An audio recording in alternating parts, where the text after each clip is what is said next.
Sunda, sok didoakan pokoknya mah terus on fire di dalam berkarya. Amin. Lupa sih ya.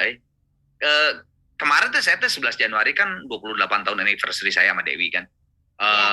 Itu kan ngeluarin single, bukan Gigi sih, Arana Project, Arman Maulana Project, Sampai Akhir Zaman. Udah lihat nggak?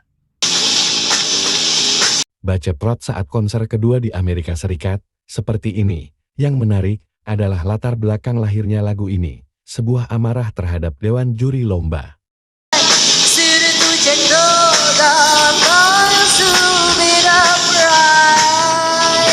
Menurut ceritanya, lagu ini gara-gara dia itu marah sama Dewan Juri. Setelah mau diumumkan kejuaraan, tiba-tiba Dewan Jurinya datang. Kamu kuliah di mana? Begitu. Dia bilang, apa orang saya masih di MTS kelas 3. Jawaban ini jadi musibah, lahirnya amarah. SMA aja belum gitu. Akhirnya apa? Harus 18 tahun. Akhirnya kecewa. Saking kecewanya sudah latihan lama, kemudian sudah lombanya juga maksimal. Begitu mau diumumkan jadi diskualifikasi, maka lahirlah lagu berikut ini. Kang Arman Maulana sampai bengong mendengarkan cerita Baceprot di video ini. Seperti orang yang sedang marah-marah bukan?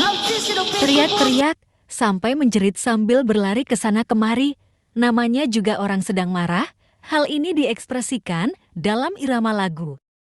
Sebelum lagu ini dinyanyikan dalam konser di Amerika, dijelaskan oleh Marsha dan Siti, tercipta karena marah sama Dewan Juri, diskualifikasi karena masalah umur belum cukup. Kenapa berkarya seni dibatasi usia? Makanya dalam lagu seperti orang ngomel. Ngomel-ngomel yang diiringi gitar ritem, bass dan irama drum dengan irama energik. Yang membuat penonton kagum di antaranya, kelincahan jemari tangan, dan lincahnya pemain drum. Notasi musik secepat itu, kadang Baceprot mainkan sambil menari, dan berjalan kesama kemari. Hampir tidak ada kekeliruan. Tapi ada yang merespon kemarin. Maaf Pak, katanya. Maaf admin. Grup ini bukan terkenal karena berhijab. Ya, benar juga. Hasil dari dialog semua personal Baceprot di podcast Rhoma Irama dan Zoom Baceprot dengan Arman Maulana, terungkap pertanyaan netizen dan wartawan rata-rata sekitar hijab. Maka Baceprot ini tour Asia dan Eropa diduga karena masa hijab dan musik keras. Coba saja dengarkan sendiri penjelasan mereka ini. Aku Widi, aku Yobi sebagai pemain bass. Nama aku Marsha, aku di VOB sebagai gitaris sekaligus vokalis. Siap, gitaris sebagai vokalis. Nama aku Siti, aku sebagai drummer di VOB. Drummer di VOB, oke. Nya tuh anak-anak yang sering masuk BP.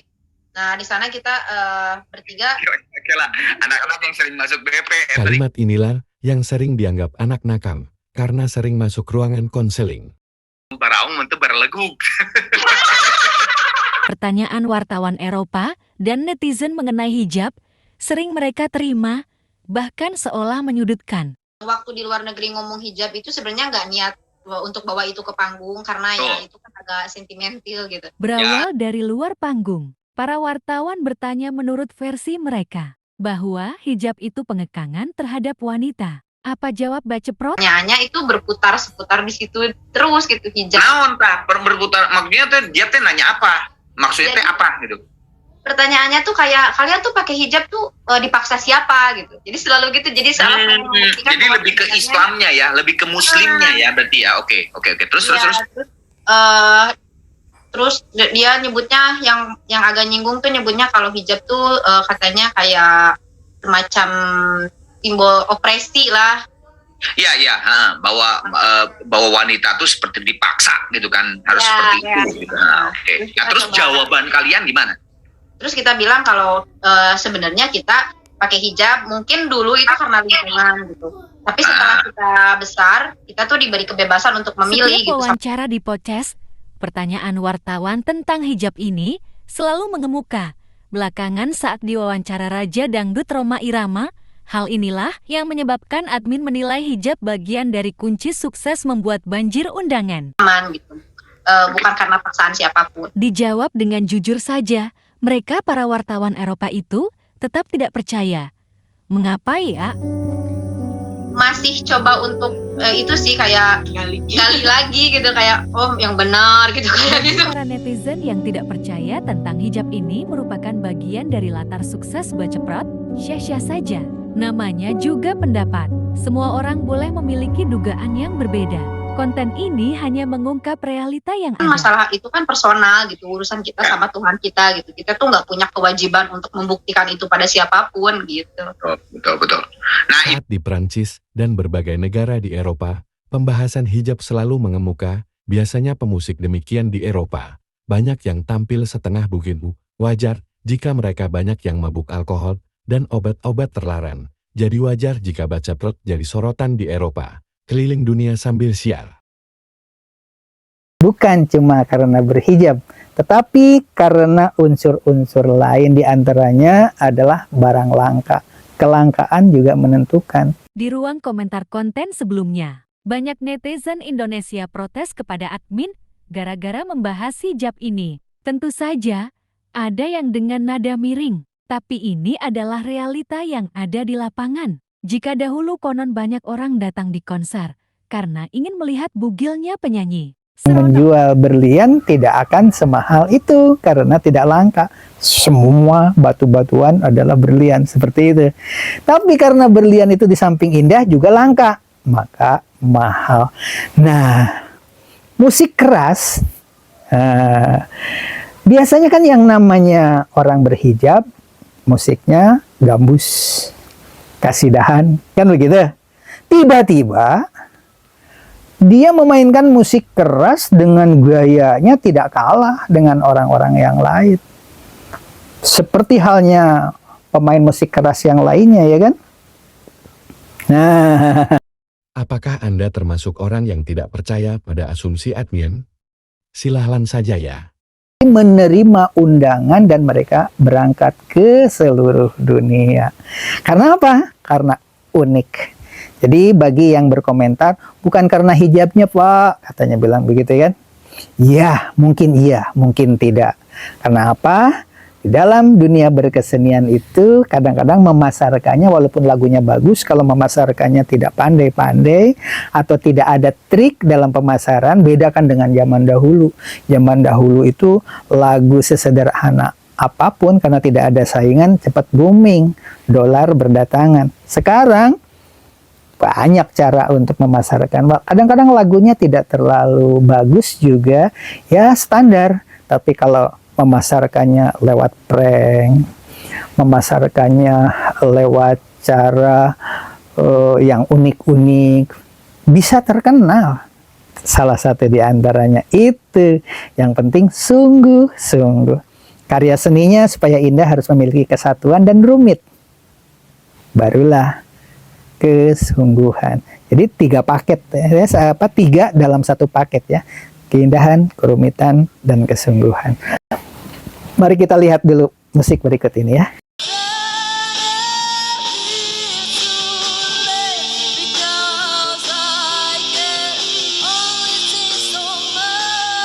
Setelah punya karya yang viral, maka orang-orang yang sudah sukses saja bisa datang menghampiri. Seperti Arman Maulana dari grup band Gigi. Arman memberi banyak motivasi dan ilmu-ilmu baru bagi Baceprot. apa? Non, grup Namorelo jeung Audio slave. Chris Cornell teh. Audio slave. Audio Slave. Nah, pada saat Gigi rekaman audio saya belum ada. Gigi rekaman gua mau hujana ke Amerika. Mungkin kisah Arman Maulana rekaman di Amerika ini bagian dari strategi pemasaran yang unik. Orang banyak yang penasaran bagaimana hasilnya. Maka lagu hasil rekaman demikian ditunggu-tunggu. Padahal rekaman di dalam negeri juga bisa bagus bukan?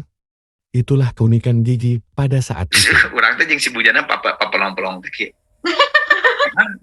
Emang itu siapa? Gue bilang gitu kan. Berbagi cerita pengalaman Arman rekaman di Amerika kepada Baceprot menyita perhatian penggemar Baceprot. Ini juga keunikan Arman dan grup Gigi. Naluri bisnis akan mengalir seiring waktu merasuki Baceprot. Namun menurut Rhoma Irama diduga kalau ada yang nikah grup ini akan bubar. Coba pelajari. Untungnya grup Baceprot ini, ketiganya masih belum pada punya pacar. Urang teh kasih Ellen jeung si bujana emang siapa? Loh itu kan pemain drumnya Rage Against the Machine. Bercerita seperti Kang Arman, sudah dilakukan grup Bacepot dalam pentasnya di Amerika sebagai berikut. Ketika di sela-sela bercerita dan bernyanyi mereka izin untuk minum air mineral, tapi sayangnya ada yang keselak sampai batuk-batuk. Disinilah pandainya Baceprot membelokkan ke cerita mitos di Tatar Sunda. Kok saya keselak?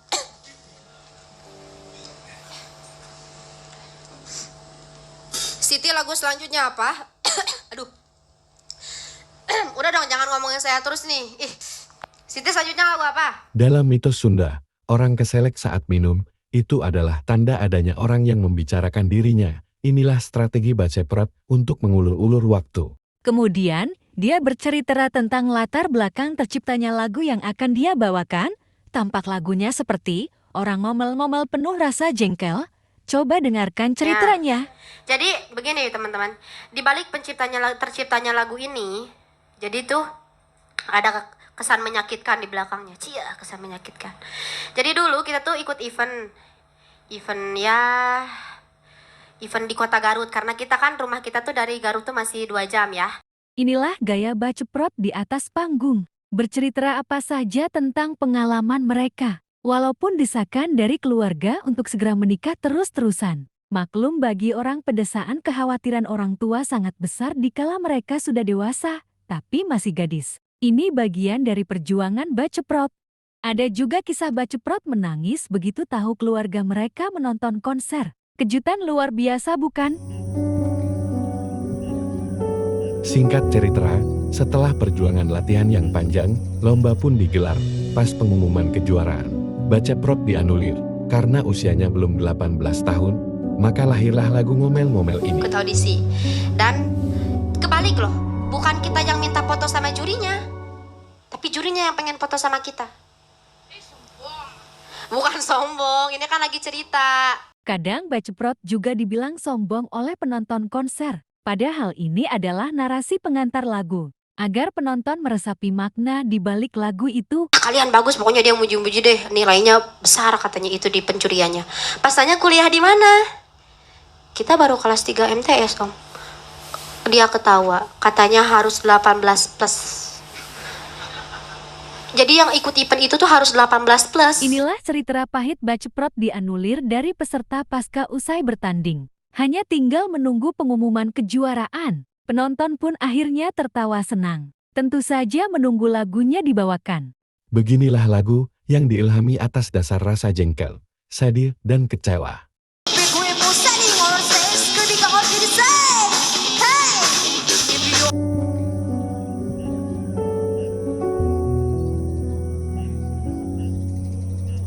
Perhatikan kemeriahan pentas Bacepot di berbagai negara Eropa yang diduga para penonton penasaran ingin menyaksikan orang cantik usia belia, berhijab tapi membawakan lagu-lagu keras ciptaan mereka sendiri.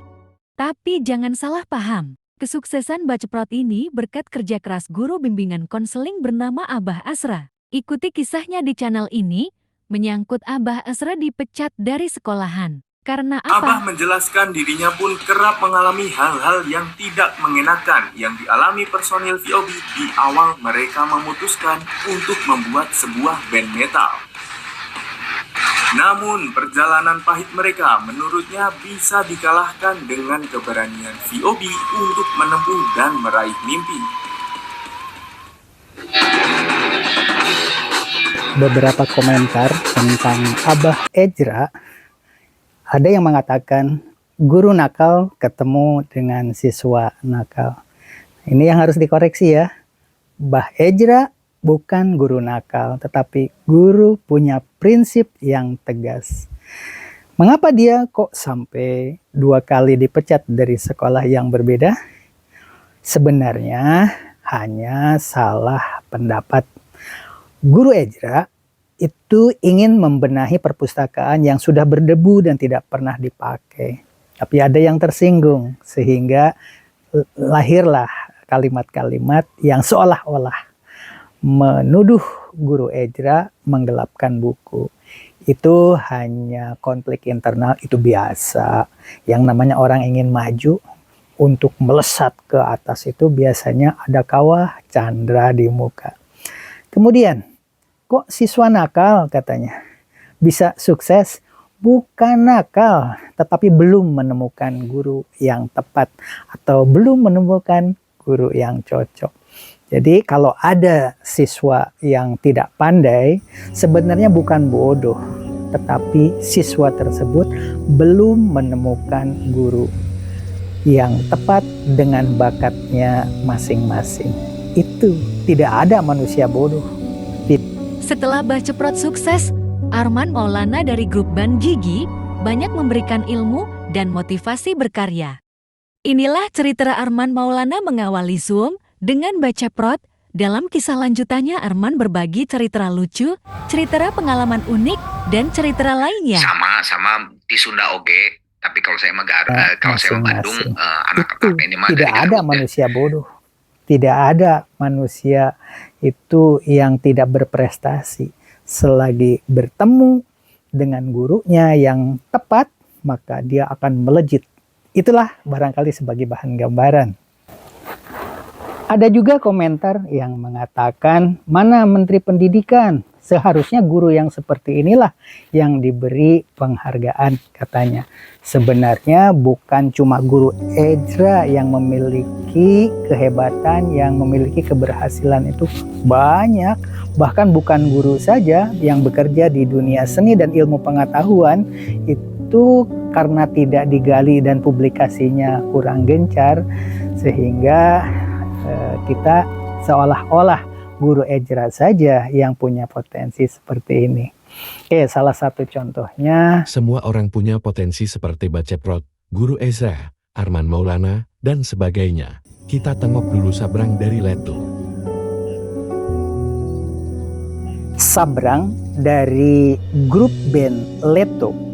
Beliau adalah penemu aplikasi yang bersaing dengan Facebook, Instagram, dan banyak aplikasi-aplikasi yang hampir sejenis termasuk TikTok. Hanya ada bedanya, Simbolik karya Sabrang itu memiliki dampak seandainya dia mau kuliah, seandainya dia itu mau melanjutkan jenjang karir yang tepat, maka dengan aplikasi Simbolik yang mirip-mirip dengan Facebook, Instagram, Twitter itu, temuan Sabrang bisa menentukan arah masa depan karena terekam dalam aplikasi Sembalek. Jadi Baceprot itu hanya fenomena gunung es. Kita semua punya potensi seperti Sabrang Wawor, Arman Maulana, Azra kalau dengan di Simbolik Bacepratnya. karya Sabrang tadi, itu nanti bisa dikelompokkan kalau sering mengekspos atau menulis kata-kata yang berhubungan dengan traveling, mungkin nanti akan dikelompokkan, oh ternyata bakatnya di bidang traveling. Personil Baceprot semuanya bisa dilacak tentang spesifik kelebihan masing-masing lewat aplikasi Simbolik. Apakah yang akan Baceprot lakukan ketika grup ini bubar? Simbolik mungkin bisa membantu. Kebahasaan, atau mungkin juga hobinya hanya dandan mulu, atau makan bakso, makan makanan apa saja yang namanya makan makanan, dia itu hobi. Walaupun tidak makan, kadang-kadang mengumpulkan koleksi-koleksi foto-foto makanan. Bisa masuk tata boga atau kuliner. Itulah barangkali kelebihan dari Simbolik. Perlu diingat, karya kita sebaik apapun, pasti ada ganjalannya. Ada orang yang tidak suka, ada orang yang mensemur, bahkan menghardik. Seperti motivasi Arman untuk grup Baceprot, bercerita tentang pengalamannya. Masa sulit pernah dihadapi oleh guru Ezra saat membidangi Baceprot. Apa itu?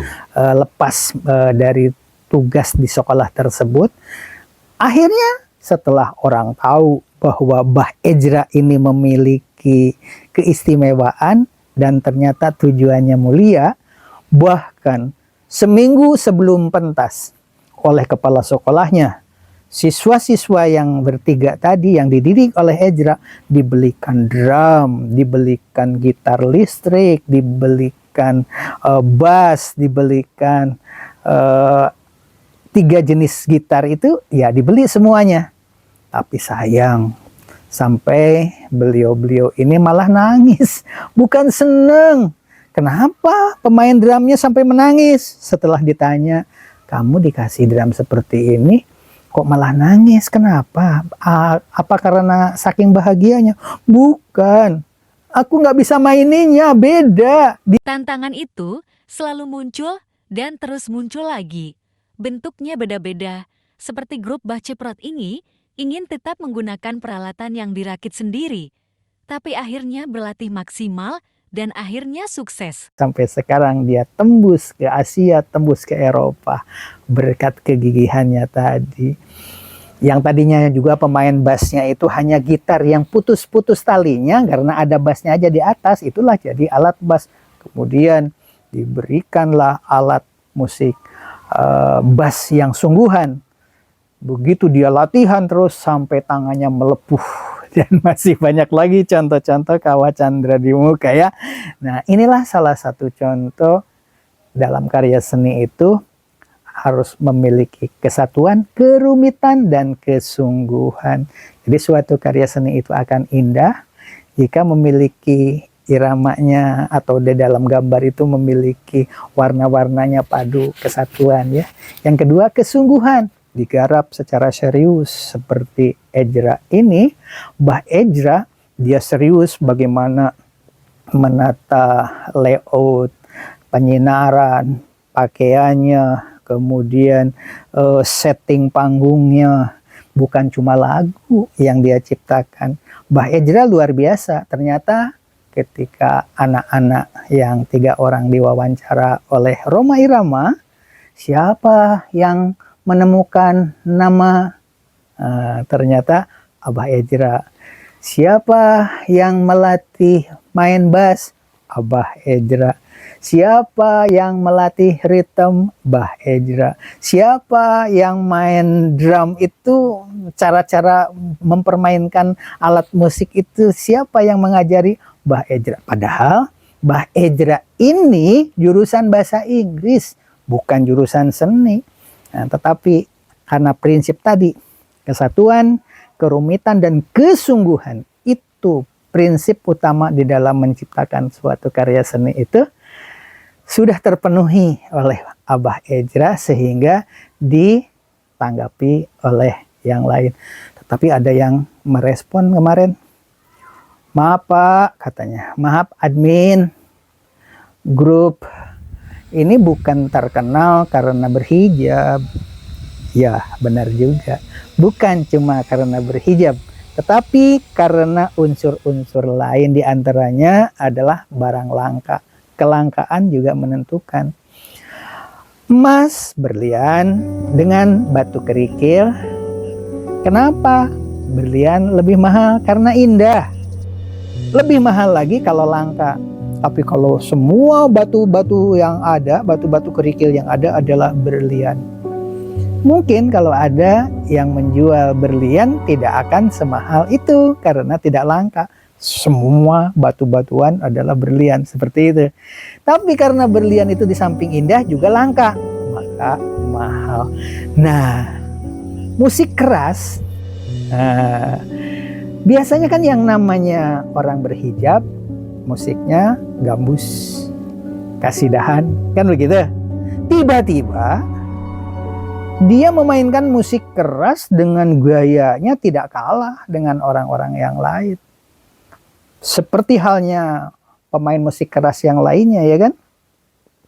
Nah, karena uniknya itu makanya dia diundang. Bukan pergi jalan-jalan, tapi menerima undangan dan mereka berangkat ke seluruh dunia. Karena apa? Karena unik. Jadi bagi yang berkomentar, bukan karena hijabnya Pak, katanya bilang begitu kan? Ya, mungkin tidak. Karena apa? Dalam dunia berkesenian itu kadang-kadang memasarkannya walaupun lagunya bagus, kalau memasarkannya tidak pandai-pandai atau tidak ada trik dalam pemasaran, bedakan dengan zaman dahulu. Zaman dahulu itu lagu sesederhana apapun karena tidak ada saingan cepat booming, dolar berdatangan. Sekarang banyak cara untuk memasarkan. Kadang-kadang lagunya tidak terlalu bagus juga, ya standar. Tapi kalau memasarkannya lewat prank, memasarkannya lewat cara yang unik-unik, bisa terkenal. salah satu di antaranya itu. Yang penting sungguh-sungguh. Karya seninya supaya indah harus memiliki kesatuan dan rumit. Barulah kesungguhan. Jadi 3 paket, ya, 3 dalam 1 paket ya. Keindahan, kerumitan, dan kesungguhan.